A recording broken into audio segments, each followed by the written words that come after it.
l'histoire. C'est vous. C'est nous.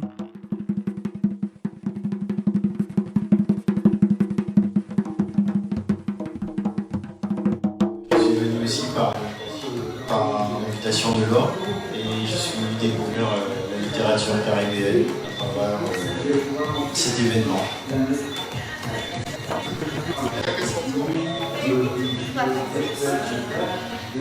Bonsoir à tous.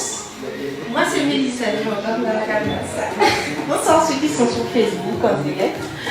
Donc Mélissa Elmé, des Abîmes. J'aime la lecture, la littérature et particulièrement aussi l'écriture. De profession, je suis entrepreneur dans le domaine de la communication. Et donc, en mai dernier, j'ai sorti moi aussi mon premier ouvrage qui s'intitule tout simplement Célibataire. Et je parle de mon témoignage en tant que femme célibataire et voilà, tout ce qui peut se passer dans la tête d'une femme célibataire et tout ce que l'on peut entendre. Et c'est un encouragement que je veux donner aux femmes, mais il y a des hommes qui achètent. Donc voilà, donc c'est ça. Merci.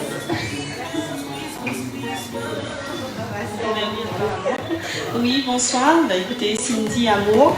Je vais rejoindre le discours du premier intervenant de Ludovic Ancel concernant le fait qu'on avait nous aussi beaucoup d'ouvrages imposés. Donc je suis contente de pouvoir, on va dire, faire connaissance, il n'est jamais trop tard pour bien faire, avec la littérature de nos îles et de la Caraïbe. Et donc j'espère vraiment connaître beaucoup et en connaître surtout davantage. Pour faire mieux bientôt. Merci beaucoup. Au revoir.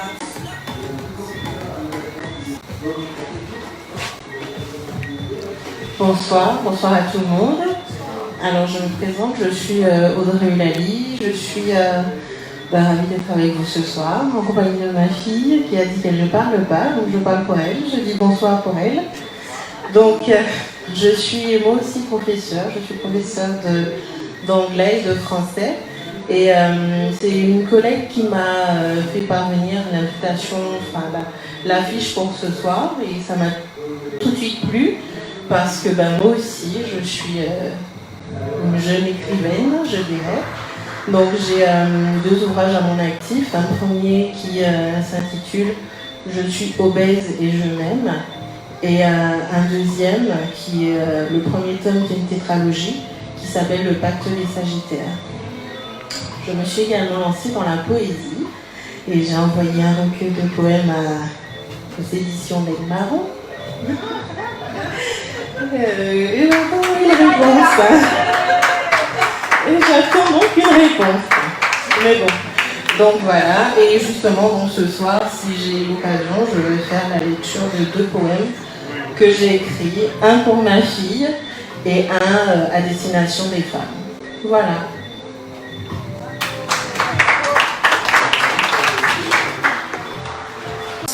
Je me présente, je m'appelle Yenel Astasie, donc je suis comédienne, je suis voix off, je suis également slameuse, poétesse, femme de lettres. J'interviens également dans les lycées, où je mène des ateliers d'écriture et des ateliers autour du bien-être, de la confiance en soi auprès des élèves. Je fais ça maintenant depuis bientôt 4 ans. Donc voilà, et puis en dehors de ça, je suis actrice également, donc j'ai plusieurs petites cordes à mon arc, et puis je me lance également dans l'écriture, donc ça c'est une affaire à suivre. Voilà, merci. Bonsoir, plaisir d'être là. Moi c'est Didier Manette, donc responsable des éditions Meg Marron. Et en fait, dès qu'on parle de littérature, je suis jamais très loin, donc d'où ma présence. Bonsoir à tous, Georges Cox. Je suis également auteur, je suis édité chez Meg Marron, donc auteur, éditeur, poète, dramaturge. Bon, la corde est très longue, hein, donc on va s'arrêter là. Sinon, je suis content d'être ici ce soir à l'initiative de cette belle opération menée par Une Voix et une Histoire. Parce que c'est vrai qu'aujourd'hui, il faut vraiment mettre en avant la littérature caribéenne et nous, auteurs, c'est vrai que nous écrivons donc pour que les autres puissent comprendre, il faut lire justement nos ouvrages parce que nous avons vraiment une richesse culturelle hors pair et ce serait vraiment dommage de ne pas la connaître alors que d'autres personnes ne se l'approprient à l'étranger.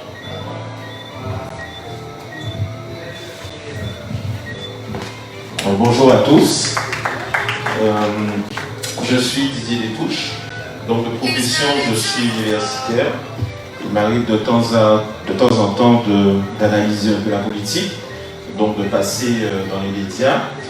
Et plus j'avais cette activité, et plus j'avais envie d'écrire. Donc ça m'a amené à m'essayer à un genre littéraire qu'on appelle les essais.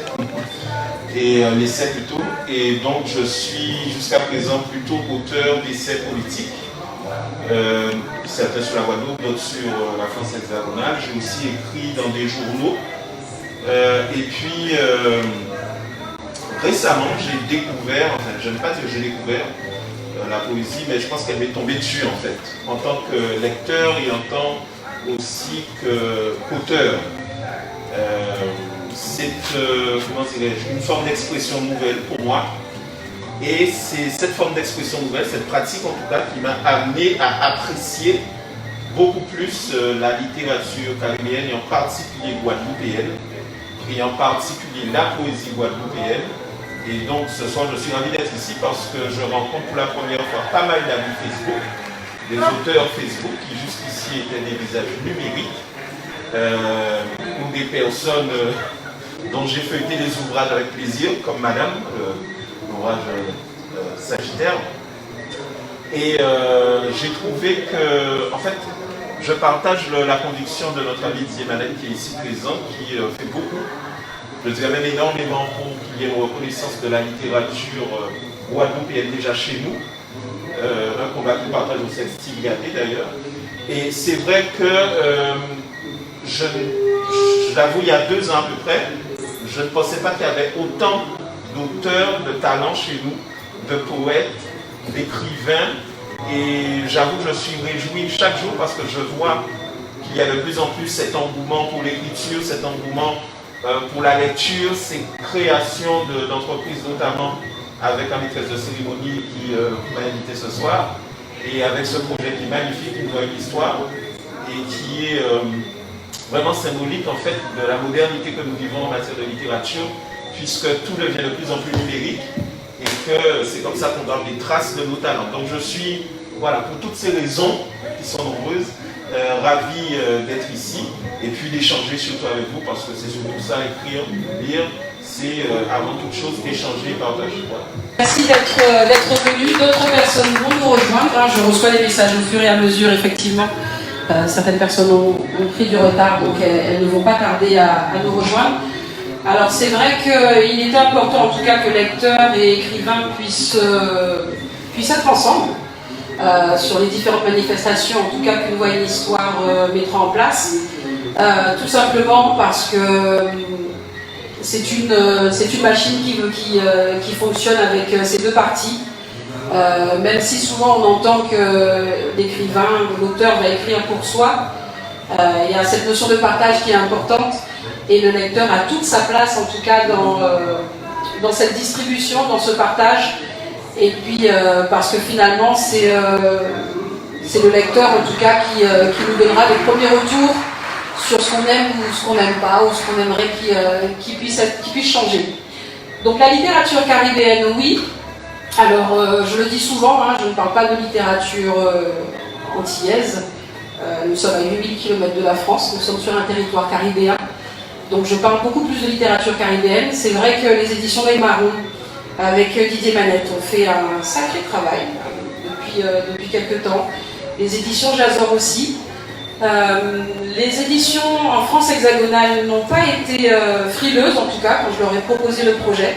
C'est ça qui est intéressant aussi, c'est de voir que finalement, il y a un engouement en tout cas pour pouvoir mettre en valeur nos auteurs. Et je te rejoins, Didier Destouches, c'est que on a eu l'impression en tout cas à un moment que notre littérature est restée figée à de grands noms et qu'il n'y avait pas de nouveaux auteurs, alors que si, il y en a tout le temps. Et c'est vrai que c'est dommage qu'à un moment on ait oublié qu'au-delà au-delà de l'écriture de Condé, au-delà de l'écriture de Frantz Fanon, au-delà de l'écriture de Césaire ou de Confiant, qu'on avait tout le temps de nouveaux auteurs. Et malheureusement, ils seront mis de côté parce que on ne les connaît pas. Mais si on ne les met pas en valeur, enfin si on ne les étudie pas, à quel moment ils seront connus. Donc c'est une discussion également que j'ai eue avec Georges Cox, c'est-à-dire qu'à un moment il faut effectivement mettre en valeur ceux qui sont en train de monter, et pour pouvoir montrer que notre littérature en fait elle n'est pas figée, elle ne s'est pas arrêtée à des auteurs particuliers, mais qu'elle est en train d'évoluer. Et c'est tout un plaisir en tout cas pour moi de travailler avec vous tous, en toute humilité.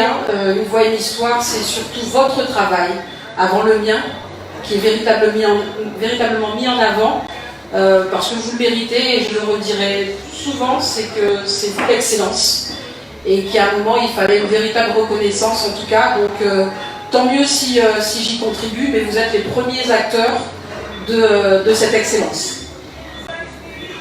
Ça va pour tout le monde? Il y a deux demoiselles qui nous ont rejointes, mais elles ne veulent pas. C'est pas grave, tout à l'heure elles vont déclamer, n'est-ce pas? Alors, Laure, comment tu es tombée dans l'écriture? Et aujourd'hui, donc tu me dis que tu es professeur, tu es venu avec des élèves. Est-ce que c'est toi qui les a fait plonger dans la littérature caribéenne? En tout cas, aujourd'hui, quelles sont toi tes ambitions pour cette littérature? Alors, mes ambitions pour cette littérature, c'est vraiment qu'elle soit vraiment partagée par l'ensemble de la communauté scolaire. Pourquoi je dis ça? Nous sommes revenus au lycée à des programmes nationaux qui malheureusement ne laissent pas de part à notre littérature. Je veux dire que si un professeur ne devient pas un peu marron, s'il n'a pas un esprit de marronnage, nos enfants d'aujourd'hui n'auront aucun accès à notre littérature caribéenne. Quand j'ai eu Marie-Ange il y a quelques années, il y a 7 ans, j'ai fait étudier Moi Tituba, sorcière de Salem, de Marie Scondé. Quand je vivais en Martinique à l'époque, j'ai systématiquement inclus dans mes programmes nos auteurs, et très souvent cela m'a valu de la part des inspecteurs des remarques qui n'étaient pas forcément positives, en tout cas à l'époque. Par exemple, ma première inspection c'était sur Pluie et vent sur des lumières miracles, et on m'a dit qu'elle n'était pas canonisée, Simone Schwarzbart, c'était il y a une vingtaine d'années. Donc moi, ce que je voudrais aujourd'hui, c'est que cette littérature, chacun puisse s'en emparer, mais nous les enseignants, nous sommes, je pense, les personnes les mieux placées pour pouvoir faire connaître cette histoire. Tu as un recueil de poésie qui est paru aux éditions Nestor. As-tu ce recueil avec toi, quelque part? Est-ce toi qui vas en faire une lecture, ou est-ce Rosita qui va venir au micro? Je pense que je vais laisser la place à ma copine Rosita. Et peut-être qu'après je ferai une lecture, mais je pense que c'est quand même mieux que ce soit donc une personne que je connais. On s'apprécie beaucoup aussi. Et Rosita, si jamais tu pouvais venir jusqu'à nous, ce serait super sympa de ta part. On aurait pu se déplacer, on ne dit pas non. On te garde la place. Merci. Bonsoir à tous. Laure Mathieu de Matinité. Donc ce soir, j'ai eu la chance d'avoir une dédicace, et je vais vous lire un poème qui est intitulé Longtemps. Alors, il a été écrit le 10 mai 2018 par Laure Tarrer, et j'ai une affection particulière pour ce poème. Dès que je l'ai lu d'ailleurs, parce que je me suis beaucoup retrouvée, et je pense que beaucoup de femmes s'y retrouvent. Longtemps. J'ai longtemps erré dans les airs arides du désamour. J'ai longtemps parcouru des cours désertes de solitude. J'ai longtemps évité le miroir de la vérité latente. J'ai longtemps caressé une chimère hideuse qui, telle Circé par ses chants, m'avait envoûté. J'ai longtemps écouté le doux miel des mots et ressenti l'amer fiel de leur tromperie. J'ai longtemps souhaité jouer de la harpe, du bonheur à 4 mains. J'ai longtemps attendu que le tambour cap de nos cœurs batte au rythme de l'harmonie. J'ai longtemps, très longtemps, trop longtemps, donné de mon précieux temps lorsqu'on ne me donnait pas de temps. Le temps est venu du regard décidé. Le temps est venu de la belle verticalité. Le temps est venu de l'euphonie retrouvée. Le temps est venu de la vie célébrée.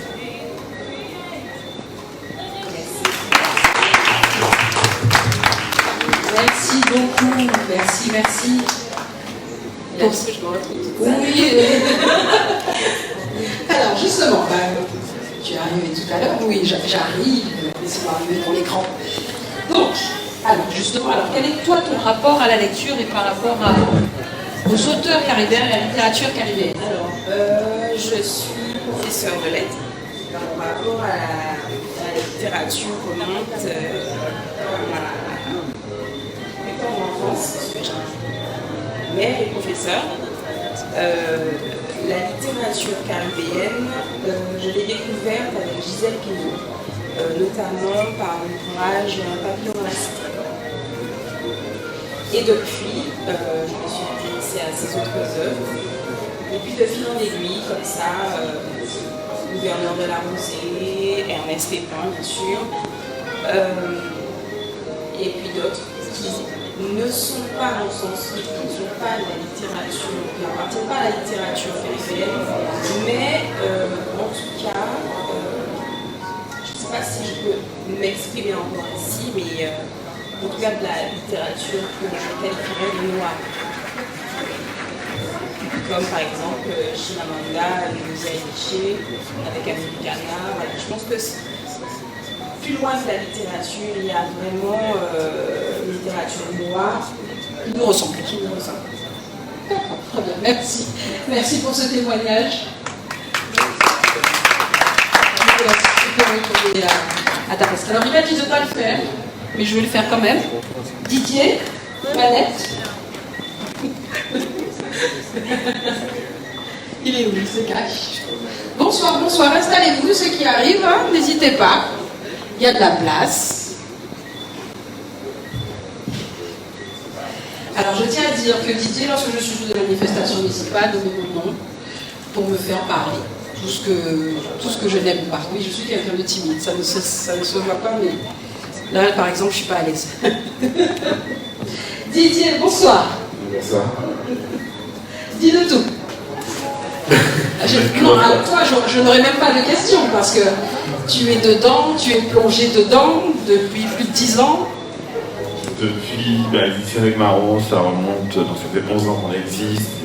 On est déjà très investi bien avant autour de la poésie notamment, avec une belle équipe autour de Claude Danican et d'autres poètes. Donc effectivement, ça a été de faire vivre la poésie. Et à un certain moment, on a constaté qu'il manquait des choses, notamment que nos éditions dans l'Hexagone n'avaient pas beaucoup d'intérêt à publier ce que nous, on produisait. Donc pour exister à ce moment-là, il fallait faire. Et c'est à ce moment-là qu'avec les éditions Marron, on a commencé à proposer, à exister. Et aujourd'hui, effectivement, je crois qu'on est bien implanté dans le paysage littéraire de la Guadeloupe et au-delà, puisqu'on a de plus en plus d'auteurs martiniquais, on a des auteurs guyanais, des auteurs caribéens vivant dans l'Hexagone, et on reçoit aussi de plus en plus de manuscrits venant d'Haïti, venant d'Afrique. Donc on a effectivement énormément de manuscrits en cours d'étude, ce qui peut expliquer que parfois les réponses peuvent prendre du temps. Laurie, on te parle, la réponse c'est pour toi. Ça peut prendre du temps parce qu'il y a beaucoup de manuscrits qui arrivent. Ça peut prendre du temps, il faut savoir que... Il faut refaire le mail. Non, ne vous inquiétez pas, c'est bien enregistré. En plus, je crois que ça fait partie des ouvrages que j'ai eu la chance de faire. Donc, voilà, parce qu'il m'arrive, voilà, on a un comité, beaucoup de bénévoles et une équipe aussi de professionnels qui nous accompagnent pour faire le choix des ouvrages. Entre des manuscrits deviendront ouvrages. Mais c'est vrai on admet et on a fait ce choix-là de l'exigence. De l'exigence, ça veut dire qu'on essaie d'avoir des livres de très très bonne qualité, tant dans le fond que dans la forme, puisque aujourd'hui il ne s'agit pas pour nous de proposer une littérature au rabais, mais de se dire qu'il y a de la valeur et qu'il faut savoir choisir. Tout n'est pas publiable selon les éditions d'Aigmarron. Ce n'est pas le cas de tous mes collègues, mais chez nous c'est bien clair et on l'affirme fort et fort. Tout n'est pas publiable. On prend le temps de faire les choix et on invite tout le monde à travailler, parce qu'un manuscrit, un livre, c'est d'abord un travail pour arriver à quelque chose de qualité. Avec une appétence pour le créole, quand même? Oui. Oui, puisque c'est. En fait, on est chance d'être bilingue, donc on est chance d'être des langues qui en ont en nous et nous n'y de manière naturelle. Et c'est pour ça que quand on dit, je dis, je suis en CV, on a dit, mettez où j'allais des langues, où j'allais bilingue, donc c'est déjà, on a tout. Et il faut nous apprendre cette vie à aller. Et nous avons chance d'être dans le Caraïbes ou dans la République créole dans plusieurs pays. Donc c'est à nous de valoriser le créole là, et c'est vrai que le travail, c'est également un travail de valorisation de sa vie. Si vous êtes tout le temps dit qu'on chien créole, c'est pas un bel chien, on bel créole, la bon bel bœuf, on lave créole, la bon bel lapin, on cabrit créole, la bon bel cabrit, ça veut dire que vous-même, en tant que Guadeloupéen, vous estimez que vous va bien. Alors qu'il faut nous valoriser ça qui est alentour en nous, il faut nous valoriser les fruits en nous, les légumes en nous, tout ça qui a fait nous. Parce qu'il y a des en nous qui t'en nous, à un monde où chacun il y a ailleurs qui taille. Donc créole là, fait partie des travailleurs là, qui fait là, des belles toute place à y. Et on dit que voilà, nous éditeurs, et allez, je dis, je vous en parle, quand vous posez la question de est-ce qu'il y a livre en créole, est-ce qu'il y a en français, et ça qui est important, c'est que le monde comprend mieux que vous achetez et vivez ce livre là, et retrouvez dans le livre là. Donc c'est pour ça que. C'est à ce sens-là ça que nous avons fait les langues et nous avons pas rouler avec ça.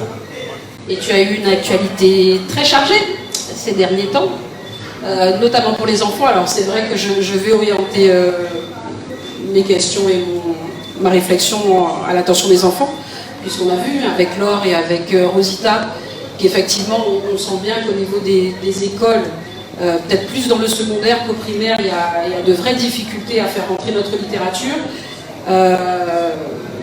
Vous avez terminé un bel travail pour ces timons-là, avec 2 livres sur les fleurs et les fruits. Entre autres, quand les gâteaux, on a valoriser ça qui est en tout. Et de parler des littératures, notamment des enseignants, il faut lire là en l'école.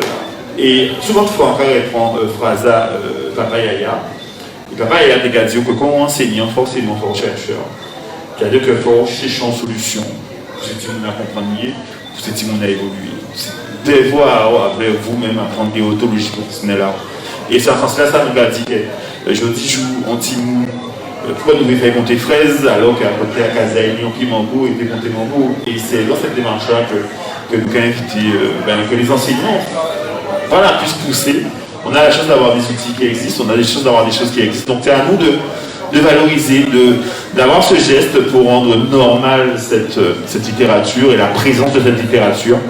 Et je crois que c'est un travail qui doit se faire individuellement. On ne peut pas, très souvent on est très exigeant sur les enfants, mais j'invite d'abord les enseignants parfois à se regarder dans le miroir et à savoir qu'est-ce qu'ils proposent. Oui, ça c'est dit, parole déposée. Qu'est-ce que tu nous déclames ce soir? Parce qu'au-delà de ça, tu as aussi, toi, une actualité, c'est-à-dire que Édition Aigmarron, oui, d'accord, tu es responsable, mais Didier Manette aussi écrit. Didier Manette écrit et Didier Manette continue à écrire. Oui, alors vas-y, je te laisse tout seul.